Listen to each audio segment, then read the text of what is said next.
They tell you it's harmless. They tell you it's cute. That little smirk she gives when she rolls her eyes and calls you such a guy. That passive-aggressive jab when she jokes about your ex. That moment when she flirts with the bartender right in front of you, and you're supposed to just laugh it off. Keep your cool. Prove you're not insecure. But let me tell you something ugly. Every one of those moments is a test, a weapon, a psychological tripwire designed to expose what you're made of. And if you're like most guys, 99% of guys, you've been failing them without even knowing it. You've been feeding the beast every time you smile through disrespect. Every time you over-explain. Every time you chase after she pulls away. All this time you've been mistaking obedience for strength. Thinking approval would earn you affection. It doesn't. It earns you a collar. By the end of this video, you'll know exactly how to recognize a shit test, how to silence it without a word, and how to command respect without ever chasing again. You're sitting across from her. It's your third date. The vibe's been solid until it shifts. She leans back, tilts her head, and lets it out. So, how many girls are you talking to right now? There it is. The trap disguised as curiosity. Your heart stutters. Your mind scans for the right answer. You think I don't want to mess this up? I should be honest, but not too honest. Maybe joke about it. Wrong move. Because the moment you try to manage her perception, you're done. She doesn't actually want the truth. She wants to see if you fold, if you twitch, if you tiptoe into her frame or own your own. It's not the answer, it's the energy behind it. This is the essence of a shit test. It's not about logic. It's not about fairness. It's about biological programming. Women test men for strength. Not physical, but psychological. Can you remain centered under pressure? Can you carry your own frame when she tries to tilt it? Can you hold your ground without resorting to anger, apology, or performance? You need to understand this isn't evil. It's instinct. She's not even aware she's doing it half the time. It's the female nervous system scanning for weakness, just like yours scans for fertility and softness. Her tests aren't cruelty. They're calibration. But here's the killer.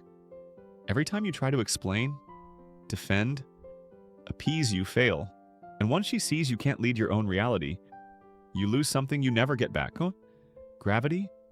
She may still smile, still sleep with you, still play along, but deep down, she no longer respects you. And once respect dies, desire dies right behind it. So when she hits you with, "Is that the best shirt you could find?" you don't smile nervously and say, "Haha, yeah, I know it's a little wrinkled." You don't puff your chest and bark back. Why do you care? You just meet her gaze, pause for half a second, and say, "You'll live."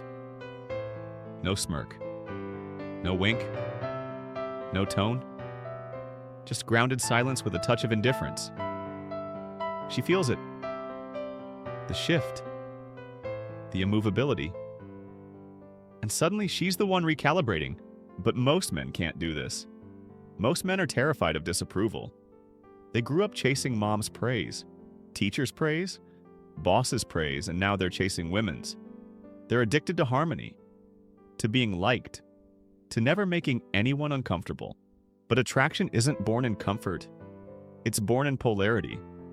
If she feels like she can push you around, she loses the desire to be pulled toward you. That's why the guy she texts at 2 isn't the one who bought her dinner and listened to her vent about her day. It's the one who barely replies, barely asks, barely explains, but somehow she can't stop thinking about him. You think that guy's an asshole. You've been told to not be like him. But let me ask you this. Who does she dream about? The guy who held her purse while she tried on shoes? Or the guy who said, "I've got 20 minutes, what are you wearing?" This isn't about being cruel. It's about not bending. Because the second you twist yourself into a pretzel to win her approval, you're already below her. Respect doesn't come from sacrifice. It comes from restraint. You've been taught your whole life to chase. Chase validation. Chase peace. Chase women.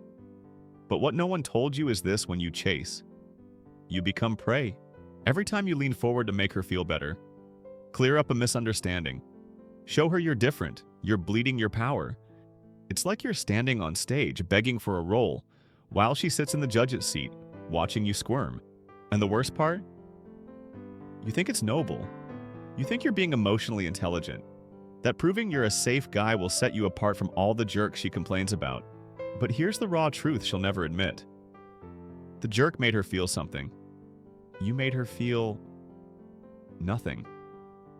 Because what you call kindness, she often registers as fear. You want to silence her tests, then you need to become the kind of man who doesn't flinch when they come. Let me give you the brutal psychological shift most guys never make. Her opinion is not a prize. Her opinion is not a measurement of your worth.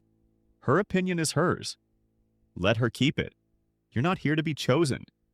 You're here to choose. You're not here to fit into her reality.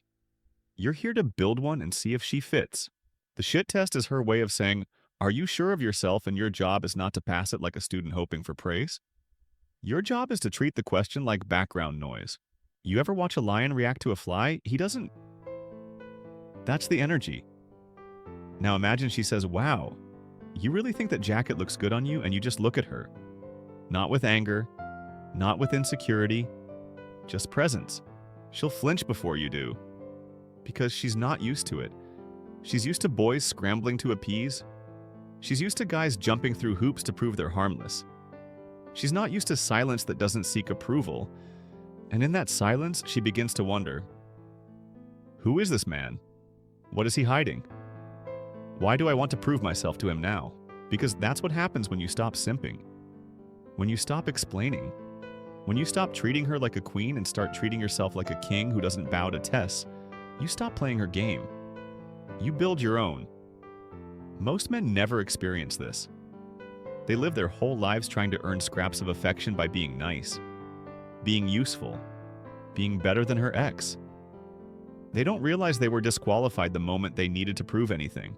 You want her to respect you? Then live like her respect is already yours and never up for negotiation.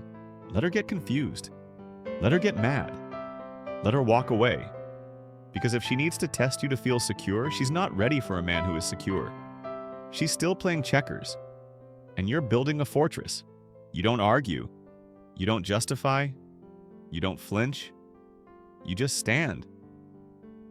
But what happens when she pushes harder? What happens when the tests stop being cute little comments and start sounding like ultimatums? If you really cared, you'd post me. If you're serious about this, you'll stop talking to your female friends. If you don't tell me everything, how can I trust you? That's when most men crumble. Because now it feels real. Now the stakes feel high. Now the voice in your head says, she might leave. And so you fold. You compromise. You give her the password to your phone. You drop old friends. You rewrite who you are so she'll feel safe inside a version of you she can control. And you don't even realize what you've traded. You've handed over the one thing she was really testing for your sovereignty. You think she's asking for obedience? She's not. She's asking, are you strong enough to lose me? If the answer is no, she loses interest no matter how much she begged for the change. Because here's the deepest truth of the female mind: she will test the man she's most attracted to the hardest, not because she wants to break him, but because she needs to know he won't break. It's not conscious. It's biological. She needs to know that if the world burns, this man won't. That if she spirals emotionally, he won't chase the chaos with her. That if she tries to sabotage the relationship just to feel something, he won't take the bait. He'll just watch and wait and stay grounded in who he is. So when she throws the emotional grenade, maybe we're just not compatible. Your job isn't to pick it up and throw it back. It's to let it explode at your feet without blinking. You don't plead. You don't protest. You say, maybe we're not, and go back to your coffee. This isn't about being cold. It's about being rooted. You know who begs? Boys. Boys who were never taught that silence has more weight than words. Boys who believe that emotional validation is the same as emotional truth. But you're not here to be a boy anymore. You're here to become unshakable. Because only when you stop reacting to the storm can you command the weather. Here's the paradox. When you pass the test by not taking it, she'll stop testing. When she sees you can't be moved by guilt, games or passive jabs. She'll relax. Because now, for the first time, she trusts you not because you said the right thing, but because you are the right thing. And respect isn't something she gives. It's something she can't help but feel. So next time she tries to rattle you with a line like, "Oh, I bet you say that to all the girls," you look her in the eye and say, "Only the ones worth my time." And if she laughs, good. If she gets quiet, even better. If she walks away, then she wasn't ready for a man who doesn't flinch. Now here's where the deeper shift begins. You've started speaking less. You're no longer justifying your every move. You've stopped trying to prove you're not like the others. And something strange begins to happen. She starts leaning in. Not physically at first, but energetically. She texts quicker. She double takes when you don't reply. She notices when you withdraw. She softens her voice. She becomes quieter when you're quiet. She starts saying things like, "I've never met someone like you," because now she feels it. She feels the weight in your presence. The fact that you don't orbit her anymore, that you don't explain yourself like a boy in detention. You simply exist in your frame and she chooses to step into it. You're no longer the jester begging for laughs. You're the throne she orbits around and she can't help but wonder what it would take to stay in your world. Here's the secret no one tells you. Women respect men they can't fully figure out. Not because you're playing games, but because you're not playing at all. You're just living. With focus. With mission. With stillness. Because when your attention is no longer for sale, it becomes priceless. She can feel when your energy is scattered, when you're waiting for her reply, wondering if you said the wrong thing, second-guessing your every move. And when she senses that, she knows one thing. You are more invested in her than in yourself. And that's when she loses interest. But when your energy is sovereign, anchored in purpose, not approval, she feels it like gravity. She doesn't know why she can't stop thinking about you. She doesn't know why she keeps checking her phone. She just knows that being around you quiets the chaos in her head. Because your silence isn't empty, it's powerful. Let me be clear. This isn't about pretending. It's not about being a bad boy or faking confidence. It's about embodying the truth. You don't need her approval to feel whole. And when that truth is real, not performed, she tests you less. She smiles more. She mirrors your calm. She begins to offer the respect you stopped chasing. But most men will never experience this. They're too addicted to fixing things. They hear a sigh or see a raised eyebrow and immediately go into rescue mode. They think comfort equals connection. But comfort is not the same as polarity. Polarity is when two forces pull on each other with tension. Magnetism. Energy. You kill that when you fold at the first sign of discomfort. So when she asks, "Do you even like me?" you don't chase the question. You don't soothe it like a crying child. You look her dead in the eye and say, "If I didn't, you wouldn't be here." Then you let the silence speak louder than any reassurance ever could. Respect is earned in tension, in stillness, in restraint. And every time you pass that test, not by reacting but by standing firm, you build a kind of attraction that no looks, no money, no tricks could ever replicate. It's the kind of attraction rooted in mystery, in presence, in a quiet confidence she can't touch or shake. It's the kind that lasts. There's a moment every man faces it when the test goes nuclear. Not a jab, not a tease, but a full-scale emotional ambush. She's upset, maybe even crying, accusing you of being distant, selfish, arrogant, telling you you're just like the others, saying you don't care, that she can't feel you. This is the final boss. This is where the nice guy collapses. He panics, tries to fix it. What did I do wrong? I didn't mean it like that. Please don't be upset. He bleeds softness. He hands over control. He apologizes for being himself. And in doing so, he confirms everything she feared. That he's not who he pretended to be. That the calm wasn't depth, but performance. That the strength was a mask and it just cracked. But not you. You don't react. You witness. You let her storm rage and roar. And you don't rush in with umbrellas and blankets. You stay centered, like a mountain. Because you understand she doesn't need rescue. She needs containment. She needs to know that even in her chaos, you won't be pulled in. that her storm won't destroy the structure of your being, that she can test every wall in you and find they still hold. So when she shouts, "Why are you being so cold?" you meet her eyes and say, "Because I won't let emotions turn me into a liar." She'll flinch, maybe scream louder, maybe threaten to leave. Let her. If her love is only available when you abandon yourself, then it's not love, it's control. And the deepest layer of her psyche knows that. She tests because she wants to stop testing. She pushes because she's dying to find a man who won't push back but won't move either. A man who doesn't fight her but doesn't yield. That's where respect is born. When you become the mirror she can't crack. When you reflect her back to herself without absorbing the chaos. When you hold her without folding. You want her to see you as more than an option.